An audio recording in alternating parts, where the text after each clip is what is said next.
हरे Ram Ram Ram Ram Hare Hare Hare Hare Krishna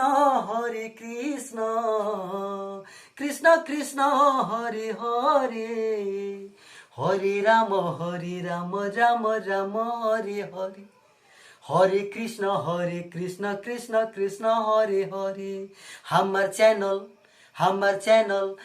channel कॉली subscribe ना तो दूसरे पढ़ के जाई। हेलो नमस्कार, मैं साधु सौर साधु स्टडी सेंटर के इस ऑनलाइन पोर्टल पर आप सभी का जो बहुत बहुत स्वागत करता हूं। तो जैसा कि हम लोग जो फिजिक्स पढ़ रहे हैं और फिजिक्स में प्रकाश के परावर्तन चैप्टर को जो पढ़ रहे हैं, तो प्रकाश के परावर्तन चैप्टर का जो है 2 लेक्चर अभी तक आप लोगों ने जो है देख लिया होगा, और यदि देखा नहीं होगा तो आप चैनल पर जो है जाकर प्लेलिस्ट में जो है देख सकते हैं। तो आज जो है तीसरा लेक्चर पर हम बात करने वाले हैं, और तीसरे लेक्चर में हम लोग जो है पढ़ेंगे कि वक्र सतहों से भी क्या प्रकाश का परावर्तन होता है। जैसा कि हम लोग पिछले लेक्चर में जो है इस तरह की बातें हम लोगों ने पढ़ा था कि समतल सतह से या समतल दर्पण से प्रकाश का परावर्तन जो है आसानी से होता है। तो क्या सवाल यहाँ पर उठता है कि क्या वक्र सतहों से भी प्रकाश का परावर्तन होता है? तो इसका जवाब होगा कि हाँ, उससे भी होता है, लेकिन कब? जब वह सतह जो है चिकनावर चमकेदार हो, तब जाके उससे जो है प्रकाश का परावर्तन होता है।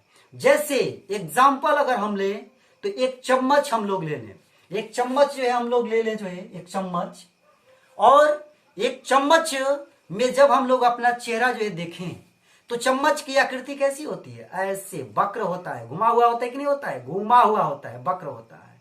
तो चम्मच में जब हम लोग अपना उसमें प्रतिबिंब देखेंगे तो उसमें प्रतिबिंब जो है दिखाई देगा। जो है इसका मतलब क्या है कि क्यों उसमें प्रतिबिंब दिखाई दे रहा है? क्योंकि कहीं ना कहीं प्रकाश का परावर्तन हो रहा है, इसीलिए प्रतिबिंब दिखाई दे रहा है। और चम्मच का जो दोनों सतह है, ये गड्ढा वाला सतह और चाहे ये वाला सतह, इधर वाला सतह, दोनों सतह से ही जो है प्रकाश का परावर्तन होता है, और दोनों में जो है प्रतिबिंब बनता है, उसमें फोटो जो है बनता है। तो वक्र सतहों से भी जो है प्रकाश का परावर्तन होता है।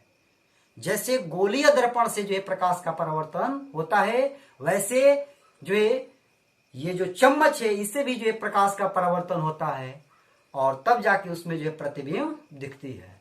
तो कोई भी यदि आपसे पूछे कि क्या वक्र सतहों से भी जो है प्रकाश का परावर्तन होता है, तो कहेंगे कि जी बिल्कुल, उससे भी जो है प्रकाश का परावर्तन होता है। जब वो उसका सतह जो है चिकना और चमकदार हो तो अवश्य ही उससे जो है प्रकाश का परावर्तन होगा। तो अब हम जो है देखेंगे कि गोलीय दर्पण से जो है, क्योंकि गोलीय दर्पण भी क्या है? प्रकाश का परावर्तन करता है। गोलीय दर्पण भी क्या? प्रकाश का परावर्तन जो है करता है। तो गोलीय दर्पण को हम लोग जो है देखेंगे, तो गोलीय दर्पण जो है किसे कहा जाता है? गोलीय दर्पण, जिसको इंग्लिश में हम लोग जो है स्फेरिकल मिरर कहते हैं। गोलीय दर्पण को इंग्लिश में स्फेरिकल मिरर कहा जाता है, स्फेरिकल मिरर।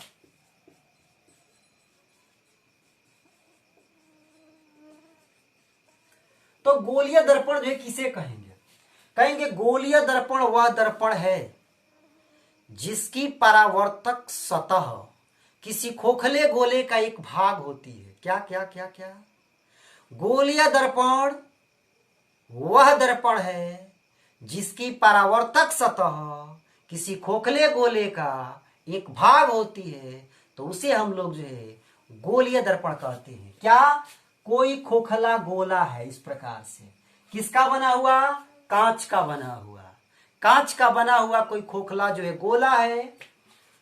तो किसी गोलीय दर्पण किसी खोखले गोले का एक टुकड़ा होता है, एक भाग होता है।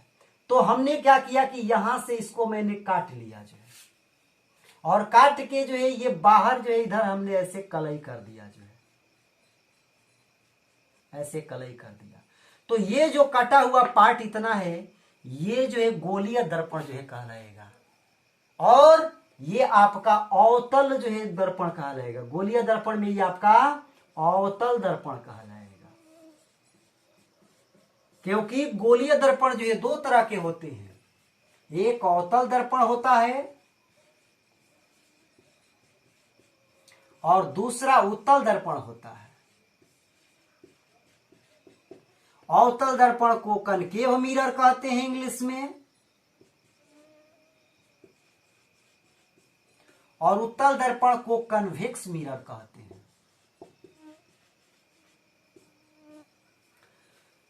तो यदि बाहरी भाग पर कलई किया जाए तो अवतल दर्पण, और भीतरी भाग पर कलई किया जाए तो उत्तल दर्पण जो है। जैसे मैंने जो है क्या किया कि इस खोखले गोले से ये पार्ट को मैंने काट लिया, तो एक प्रकार का ये गोलीय दर्पण है। अब मैंने इसके आंतरिक भाग में ये भीतर जो है मैंने क्या कर दिया, कलई कर दिया, रस्तित कर दिया, तो ये दर्पण जो है उत्तल दर्पण कहलाएगा, कन्वेक्स मिरर जो है कहलाएगा। तो गोलीय दर्पण कहेंगे कि गोलीय दर्पण वह दर्पण है जिसकी परावर्तक सतह किसी खोखले गोले का एक भाग होती है। तो इस खोखले गोले का क्या है, एक ये भाग है, इस खोखले गोले का ये क्या है, एक भाग है। इसलिए इन दोनों को जो हम लोग गोलीय दर्पण कहेंगे। और यदि बाहर की तरफ कलई किए रहेंगे तो उसको अवतल दर्पण, और यदि अंदर की तरफ कलई किए रहेंगे तो उसको उत्तल दर्पण, कन्वेक्स मिरर। ठीक है, चलिए अब जो है हम लोग समझेंगे कि गोलीय दर्पण से संबंधित कुछ टर्म्स होते हैं, कुछ पद होते हैं।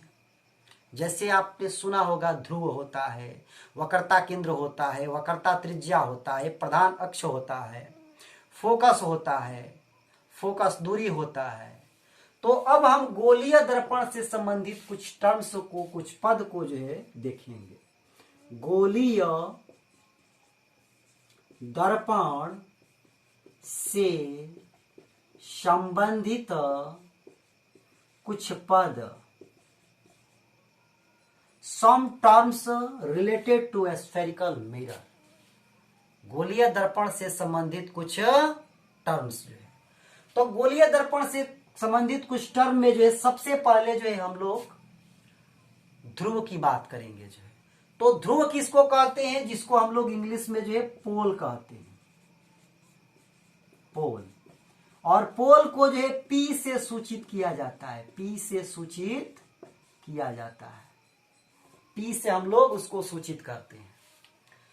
तो ये जो गोलीय दर्पण आपका है, ये जो गोलीय दर्पण, इस गोलीय दर्पण के ठीक मध्य बिंदु में, मध्य भाग में, मध्य बिंदु नहीं, मध्य भाग में जो बिंदु पड़ता है उस बिंदु को हम लोग जो है पोल कहते हैं, ध्रुव कहते हैं। तो यहां से लेकर यहां तक ये गोलीय दर्पण है, इसके ठीक बीच में जो पॉइंट आएगा उसी को हम लोग क्या बोलेंगे, तो पोल बोलेंगे, इससे हम लोग पोल बोलेंगे। इसी प्रकार इस वाले दर्पण में जो है इसके ठीक बीच में जो पॉइंट आएगा उसको हम लोग जो है पोल बोलेंगे। इसको मैं अलग अलग जो है बना लेता हूं यहां पर।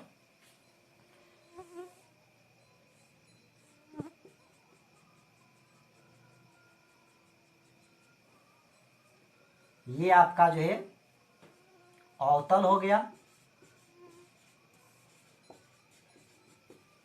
और ये आपका उत्तल जो है।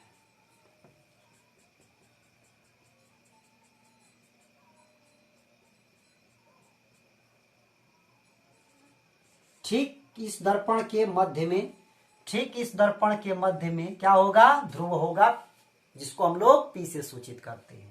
तो ध्रुव आप लोग समझ चुके होंगे जो है कि गोलीय दर्पण के मध्य में जो बिंदु होता है उसे हम लोग जो है ध्रुव कहते हैं, पोल कहते हैं। और कोई भी दूरियां यही पोल से ही मापी जाती है, इसी ध्रुव से जो है मापी जाती है। चलिए उसके बाद जो है हम बात करेंगे जो है वक्रता केंद्र की। देखिए ये जो दर्पण है ये खोखले गोले से बना हुआ है। तो खोखले गोले से बना है तो जाहिर से बात है कि इसका क्या होगा, केंद्र होगा। ये जो गोलीय दर्पण है ये किससे काट के बनाया गया, इस खोखले गोले से बनाया गया, तो ये केंद्र होगा यहाँ पर। और इस केंद्र को हम लोग कहते हैं वक्रता केंद्र, वक्रता केंद्र। उसी प्रकार से ये जो जिस खोखले गोले से काट के इसको बनाया गया, उस खोखले गोले के केंद्र को वक्रता केंद्र कहते हैं। मान लीजिए कि यहां पर आ रहा है, जिसको हम लोग सी से प्रदर्शित करते हैं। किससे प्रदर्शित करते हैं, सी से। वक्रता केंद्र को सी से प्रदर्शित करते हैं, और इंग्लिश में उसे जो है इंग्लिश में उसे जो है सेंटर ऑफ कर्वेचर कहा जाता है। वक्रता केंद्र को जो है, वक्रता केंद्र को यहां मैं लिख दे रहा हूं, वक्रता केंद्र को सेंटर ऑफ कर्वेचर कहते हैं। सेंटर ऑफ कर्वेचर वक्रता केंद्र को कहा जाता है। तो कहेंगे कि वक्रता केंद्र जो है क्या होता है, तो किसी खोखले गोले के केंद्र, गोलीय दर्पण जो है जिस खोखले गोले से बना होता है, उस खोखले गोले के केंद्र को, जिससे ये जो गोलीय दर्पण है इस खोखले गोला से बना हुआ है, तो इस खोखले गोले के केंद्र को वक्रता केंद्र कहते हैं, जिसको हम लोग सी से प्रदर्शित करते हैं। तो ये मान लीजिए कि ऐसे ये बना होगा, ऐसे ये बना होगा, इसके केंद्र को वक्रता केंद्र कहते हैं। उसी प्रकार से जो है ये जैसे किसी खोखले गोले से बना होगा, तो इसके केंद्र को वक्रता केंद्र कहते हैं, जिसको सी से प्रदर्शित करते हैं। तो इसको आप बढ़िया से समझ चुके होंगे। चलिए अब आगे हम बात करते हैं जो है कि वक्रता त्रिज्या क्या होता है। तो देखिए ये ध्रुव P और ये वक्रता केंद्र C, इसको मिलाने वाली जो ये रेखाखंड है, इसी को हम लोग जो है वक्रता त्रिज्या कहते हैं। क्या बोलते हैं इसको? वक्रता त्रिज्या। और वक्रता त्रिज्या को इंग्लिश में रेडियस ऑफ कर्वेचर कहते हैं। रेडियस ऑफ कर्वेचर कहा जाता है, जिसको R से प्रदर्शित किया जाता है, कैपिटल R से जो है प्रदर्शित किया जाता है। तो हम लोग वक्रता त्रिज्या की परिभाषा क्या कहेंगे जो है, कहेंगे जो है कि गोलीय दर्पण के ध्रुव और वक्रता केंद्र को मिलाने वाली रेखाखंड, गोलीय दर्पण के ध्रुव और वक्रता केंद्र को मिलाने वाली रेखाखंड जो होती है, उसी को हम लोग वक्रता त्रिज्या कहते हैं, R कहते हैं जो है। या ऐसे भी हम कह सकते हैं कि गोलीय दर्पण जिस खोखले गोले का भाग होता है, उस गोले के त्रिज्या को वक्रता त्रिज्या कहते हैं। जैसे ये खोखले गोले से ये बना हुआ है, तो ये सब क्या कहलाएगा? वक्रता त्रिज्या कहलाएगा। ये सब जिसमें ये आपका जो है यहां से लेकर ये आपका ये सी पॉइंट से लेकर ये पी पॉइंट के बीच का जो ये डिस्टेंस है, वक्रता त्रिज्या है। तो ये सबके सब जो है वक्रता त्रिज्या है। लेकिन इस गोलीय दर्पण के लिए जो वक्रता त्रिज्या की बात करेंगे, जैसे ये अवतल दर्पण है, तो ये सी से लेकर ये जो पी है, ये जो दूरी है, ये वक्रता त्रिज्या कहलाएगी, रेडियस ऑफ कर्वेचर कहलाएगी, जिसको R से प्रदर्शित हम लोग करेंगे। और इसमें हम लोग ऐसे दिखाएंगे जो है, ये आपका वक्रता त्रिज्या हुआ जो है। तो वक्रता त्रिज्या भी आप बढ़िया से समझ चुके। चले अब आगे हम बात करते हैं जो है कि प्रधान अक्ष क्या होता है। प्रधान अक्ष क्या होता है? प्रधान अक्ष को हम लोग जो है मुख्य अक्ष के नाम से भी जानते हैं, जिसको प्रिंसिपल एक्सिस कहा जाता है। प्रिंसिपल एक्सिस इसको कहते हैं, प्रधान अक्ष को। तो देखिए प्रधान अक्ष के बारे में हम कहेंगे जो है कि वह रेखा, वह सरल रेखा, मतलब कि सीधी रेखा, जो वक्रता केंद्र और ध्रुव P के रास्ते गुजरती है, जाती है, तो उसे हम लोग जो है प्रधान अक्ष कहते हैं। देखिए यदि ये कोई रेखा मैं ऐसे खींचते हुए जाऊं, जो इस वक्रता केंद्र C और ये P बिंदु से होकर यदि जाती है, तो ये जो रेखा है, सीधी रेखा, ये आपका जो सीधी रेखा ऐसे मैंने खींचा, ये आपका जो सीधी रेखा खींचाया, ये प्रधान अक्ष है। इसी प्रकार से जो है यदि मैं जो है इसे खींचते हुए वक्रता केंद्र के रास्ते, ये ध्रुव के रास्ते, तो ये क्या कहलाएगा? प्रधान अक्ष कहलाएगा। इसको हम लोग प्रिंसिपल एक्सिस कहेंगे जो है। तो वक्रता केंद्र और ध्रुव को मिलाने वाली जो रेखा होती है, जो वक्रता केंद्र और ध्रुव से गुजरने वाली रेखा होती है, उसको हम लोग जो है प्रधान अक्ष कहते हैं, प्रिंसिपल एक्सिस कहते हैं। तो ये आपका प्रधान अक्ष है। ऐसे कोई लाइन खींच देंगे, यहां खींच देंगे, यहां खींच देंगे, ये सब प्रधान अक्ष नहीं होगा। प्रधान अक्ष जो है ये होगा जो ये C और P से जो है गुजरता हो। उसको हम लोग जो है प्रधान अक्ष कहेंगे। ठीक है, तो ये आप समझ चुके होंगे जो है। चलें, अब आगे बात करेंगे जो है कि फोकस जो है क्या होता है, फोकस क्या होता है, फोकस की अब हम बात करेंगे। तो देखिए, दरअसल होता क्या है कि जब कोई प्रकाश की किरण किसी गोलीय दर्पण पर मुख्य अक्ष के समानांतर जाती है, कैसे जाती है, मुख्य अक्ष के समानांतर जो है जाती है, तो वह एक निश्चित बिंदु से होकर जाती है। उसी निश्चित बिंदु को हम लोग फोकस कहते हैं। क्या, जैसे ये आपका गोलीय दर्पण है, इस गोलीय दर्पण से जो है